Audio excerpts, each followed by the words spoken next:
అలాగే మీకు Telangana movement and history, Telangana కల్చర్కి సంబంధించి మనకి ఇంటర్మీడియట్లో బుక్ ఉంది. సో మీరు ఏదో పెద్ద పెద్ద పుస్తకాలు చదివి వాటిలో ఇబ్బంది పడి అంత ఇన్ని పుస్తకాలని మీద వేసుకోకుండా వేగంగా సిలబస్ కవర్ చేయగలగాలంటే, అలాగే ప్రామాణికమైన పుస్తకం చదవాలంటే ఈ పుస్తకాన్ని ఇంటర్మీడియట్ లో గల పుస్తకాన్ని చదువుకోవాలి. ఈవెన్ జేఎల్ ప్రిపేర్ అయ్యే అభ్యర్థులు నాకు తెలిసిన వాళ్ళు, మా ఫ్రెండ్స్ ఉన్నారు, వాళ్ళు ఏంటంటే వాళ్ళు కూడా ఈ పోటీ పరీక్షలకు ప్రత్యేకమైన ఏవైతే ప్రైవేట్ బుక్స్ ఉన్నాయో వాటిని ఫాలో అవ్వట్లేదు.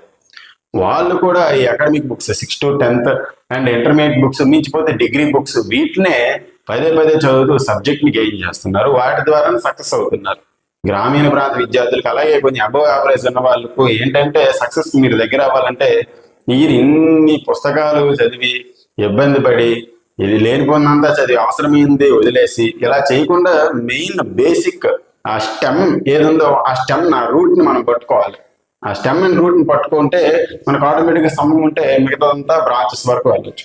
సో మనకి స్టెమ్ అండ్ రూట్స్ ఏంటంటే ఈ అకాడమిక్ స్టాండర్డ్ అంటే అకాడమిక్ బుక్స్ అండ్ మనకి ఇక్కడ ఇంటర్మీడియట్ బుక్స్. సో వీటిని పట్టుకోండి, వీటితో పాటు కరెంట్ అఫైర్స్ ప్రాక్టీస్ చేయండి. ఓకే, ఈ విధంగా చేస్తే మీకు ఏమవుతుందంటే సక్సెస్ కీ పాయింట్ ఇదే. సో వేరు పుస్తకాలు చదివి చదివి చదివి అనవసరమైన బల్క్లు మీద వేసుకొని సమయం వృధా చేసుకుని తర్వాత బాధపడద్దు. ఎందులో క్వశ్చన్స్ వస్తున్నాయో మిస్గైడ్ అవ్వకూడదు. చాలా మంది మిస్గైడెన్స్ చేస్తున్నారు. మిస్గైడెన్స్ చేయడం వల్ల ఏమవుతుందంటే మనకు లేనిపోయిన సమయం వృధా, అన్ని వేస్ట్ అవుతుంది. మన లైఫ్ అనేది ఒక నోటిఫికేషన్ మనం మిస్ అయితే తర్వాత వచ్చే అవకాశం అనేది మళ్ళా పంచవర్ష ప్రణాళికలాగా 5 సంవత్సరాలు పడుతుంది. కాబట్టి వచ్చిన అవకాశాన్ని చేజిక్కించుకోండి. ఏదైతే స్టాండర్డ్ అది చదవండి.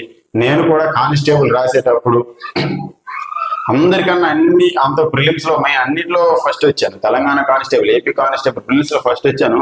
ఏపీ కానిస్టేబుల్ మెయిన్స్ కి వచ్చేటప్పటికి అంటే నాకేమైందంటే వాడు నేను కనిపెట్టలేకపోయాను. కీ పాయింట్ ఏంటంటే వాడు ఏం చేస్తున్నాడంటే టెక్స్ట్ బుక్ నుంచి క్వశ్చన్స్ ఇస్తున్నాడు.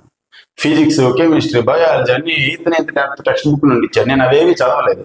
సో మ్యాథ్స్, ఇంగ్లీష్ లో వాటిలో నేను బాగానే తీసుకొస్తున్నాను, జీకేలు తీసుకొస్తున్నాను. బట్ ఇక్కడ అంటే ప్రిలిమ్స్ లో ఏదో వాటిలో వచ్చేసాయి, కానీ మెయిన్స్ కి వచ్చేటప్పుడు ఏం చేసిందంటే ప్యూర్లీగా టెక్స్ట్ బుక్స్ మీదకి వెళ్ళిపోయేటప్పుడు ఆ క్వశ్చన్స్ ఎక్కడ ఉన్నాయో నాకు తెలియదు. మాంసం ఏ రకమైన వాసనను కలిగి ఉంటుంది అని అన్నాడు. నేను బయాలజీ పెద్ద గ్రంథాలు చదివాను, ఎక్కడ క్వశ్చన్కి ఆన్సర్ లేదు.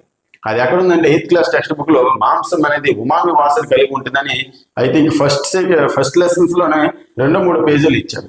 చూసారా ఎంత బేసిక్ డీటెయిల్ మిస్ అయ్యాను. సో నేను ఆ రకంగా మిస్ అయ్యి ఫెయిల్ అయ్యాను 2 మార్క్స్ లో. సో మీరు ఆ రకంగా ఫెయిల్ అవ్వద్దు. ఆ ఫెయిల్ అయిన తర్వాత మళ్ళీ నేను సక్సెస్ సాధించడం జరిగింది, నా తప్పులు నేను తెలుసుకుని అది వేరే విషయం. సో మీరు అటువంటి తప్పులు చేయవద్దు. ప్రిపరేషన్ పై ఫోకస్ చేయండి. ఏది స్టాండర్డ్ బుక్కో కనుక్కొని